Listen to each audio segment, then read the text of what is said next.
Israel is the focal point of end-time Bible prophecy.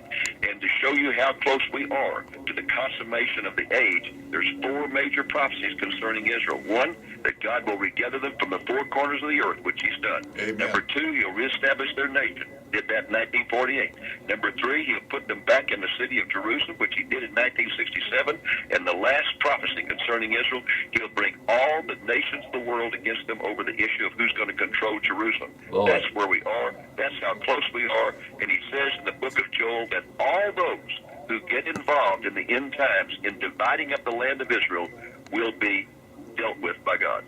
So you believe that for Israel to partial out land to the Arabs or the Muslims, that God cannot allow that to happen, basically, and that will bring tragedy to them and to us. Yeah, he has not regathered the Jewish people from the four corners of the earth for them to turn around and start giving their land away to their enemy. Really? The Jewish leaders have been very, very deceived. They're all humanists. There's only been one prime minister in the history of Israel who was a practicing Jew, and that was Menachem Begin. All the rest are humanists, including Benjamin Netanyahu. They're humanists. And the fundamental characteristic of a humanist is he believes in the essential goodness of man. The Bible teaches that man is not essentially good. He is fallen from the moment of birth, and that he is essentially evil. But they believe man is essentially good. And so because they are so deceived in believing that, they believe if they will give their land away, they can live in peace with the Arabs. All in the world of policy like that, all it does is whet the appetite of the aggressor and make him want more and more and more.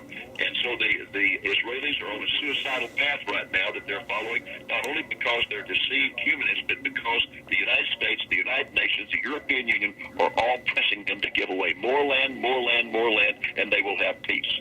The American Indians can tell you about trading land for peace. Isn't that the truth? Right. Also, it appears that the nation of Israel is going to be there forever, period.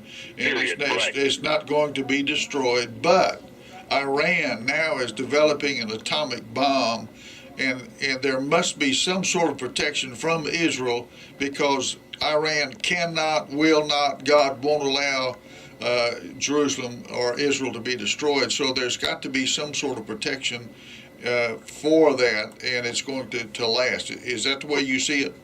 Yes, you're right on target, man.